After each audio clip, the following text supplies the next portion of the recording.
अब जो दूसरी खबर है दोस्तों, वो और हैरान करने वाली है। यूपी से एक ऐसी खबर आई जिसने सबको चौंका दिया। यूपी में एक दरोगा ने एक सीआरपीएफ जवान की पत्नी की हत्या कर दी और ये बेहद चौंकाने वाला मामला जो है वो यूपी के हमीरपुर जिले से सामने आया है, जहां पर कुछ दिन पहले सड़क के किनारे एक नग्न अवस्था में एक युवती की लाश मिलती है।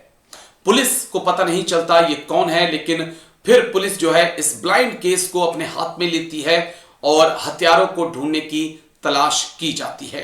लेकिन जो हत्यारा निकलता है उसको, जब हत्या के आरोप में जो हत्यारा पकड़ा जाता है वो पुलिस के लिए भी बेहद चौंकाने वाला था। और हत्यारा में तैनात यूपी पुलिस का दरोगा अंकित यादव निकला, जिसने लोहे की रॉड मारकर अपनी प्रेमिका, जो कि सीआरपीएफ जवान की पत्नी है, उसकी जान ले ली थी। आइए पूरी ये जो क्राइम की स्टोरी है वो मैं आपको बता दूं। दरअसल अंकित यादव और 30 वर्षीय किरण देवी की कहानी एक फिल्मी स्क्रिप्ट है। किरण ने अपने सीआरपीएफ जवान पति और उनके ससुराल वालों पर दहेज उत्पीड़न और देवर पर रेप का केस दर्ज कराया। इस मामले की जांच की जिम्मेदारी दरोगा अंकित को मिलती है। बार बार बयान लेने के बहाने अंकित लगातार किरण के घर आता जाता रहता है। जब दरोगा ने किरण के ससुराल पक्ष पर सख्ती दिखाई तो मानो किरण का दिल जीत लिया और जल्द ही दोनों बॉयफ्रेंड गर्लफ्रेंड बन गए और दोनों का प्यार जिस्मानी रिश्तों में बदल गया। फिर आगे जो होता है उसकी कल्पना किरण ने नहीं की थी। हालांकि ये प्रेम कहानी ज्यादा दिन तक नहीं चल पाई। 12 नवंबर को दोनों कोर्ट की तारीख से लौट रहे थे और कार में साथ में आ रहे थे। इसी दौरान किसी बात को लेकर दरोगा अंकित यादव को इतना गुस्सा आया कि वो आपे से बाहर हो गया और उसने कार में रखी लोहे की रॉड से किरण के सर पर ताबड़तोड़ हमले कर दिए और वहीं पर किरण की मौत हो गई और उसके कपड़ों को उतारकर नग्न अवस्था में उसे वहां पर फेंक कर दरोगा अंकित यादव वहां से भाग गया। दरोगा को लगा था कि कोई उसे पकड़ नहीं पाएगा, लेकिन जब पुलिस ने किरण के मोबाइल की कॉल डिटेल को खंगाला तो शक दरोगा पर गया और जब दरोगा से पूछताछ की गई तो फिर दरोगा राज थे उनको उगलता चला गया। दरअसल मृतक किरण देवी जो हैं वो महोबा जिले के करवई थाना क्षेत्र की रहने वाली थी। उनकी शादी सीआरपीएफ में तैनात विनोद सिंह से हुई थी।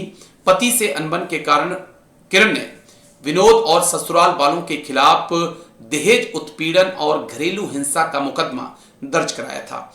इसी मुकदमे की जांच दरोगा अंकित यादव कर रहा था और इस जांच के दौरान ही अंकित और किरण पास आए। दोनों की दोस्ती हुई, दोस्ती प्यार में बदली और प्यार के बाद दोनों के जिस्मानी संबंध बने और फिर एक दिन अंकित यादव ने किरण की हत्या कर दी। तो इसलिए कहते हैं कि जो अपनों का नहीं हुआ उसका कोई अपना नहीं होता। चलिए कमेंट्स करके अपनी राय जरूर दीजिएगा। Thank you. जय हिंद। थाना मोदा में 13 तारीख की सुबह एक अज्ञात महिला का शव मिलने की सूचना प्राप्त हुई थी। तत्काल पुलिस के द्वारा उसमें मुकदमा पंजीकृत किया गया था। महिला की शिनाख्त के लिए एवं घटना के निवारण के लिए 4 टीमों का गठन किया गया था। महिला की शिनाख्त थाना कबरई में के निवासी के रूप में हुई थी और उसके परिवारजनों द्वारा भी, जो कि कबरई में रहते हैं, उनके द्वारा भी महिला की पहचान की गई है। तमाम सीसीटीवी फुटेज, अन्य टेक्निकल सर्विलांस एवं मैनुअल सर्विलांस के आधार पर की मदद से घटना का सफल अनावरण किया गया है। घटना में आरोपी अंकित कुमार यादव को गिरफ्तार किया गया है। अंकित कुमार यादव इस समय जनपद महोबा में सब इंस्पेक्टर के पद पर पोस्टेड है। पूछताछ में उसने बताया कि कबरई में पोस्टिंग के दौरान इस महिला से उसकी मित्रता हुई थी।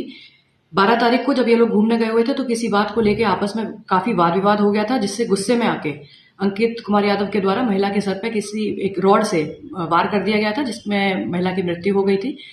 आला कत्ल अभियुक्त से बरामद कर लिया गया है एवं जो कार इसमें इस्तेमाल हुई है उसको भी बरामद कर लिया गया है। आगे की वैधानिक कार्रवाई प्रचलित।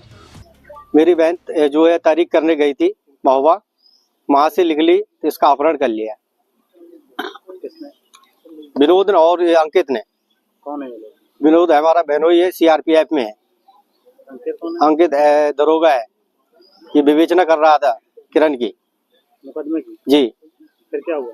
इसके बाद में जब हमें फोन लगाया तो कोई सिस्टर का फोन स्विच ऑफ आ रहा था, और स्विच ऑफ होने के बाद में हमने जानकारी बहुत सी जगह से ली, तो हमारी सिस्टर का स्विच ऑफ ही था फोन। इसके बाद में अंकित का फोन आया कल हमारे पास में 4 बजे कि आपका जो है बहन का जो है सब वहाँ पड़ा है, क्या रमना के पास में। और फिर उनने जो है मौदा के दरोगा जी से बात करवाई, उनने हमें फोटो भेजी, हमने पहचान की कि हमारी सिस्टर ही है। फिर हम हमीरपुर आए, हमीरपुर में जानकारी देखी और हमने देखा कि हाँ हमारी बहन थी।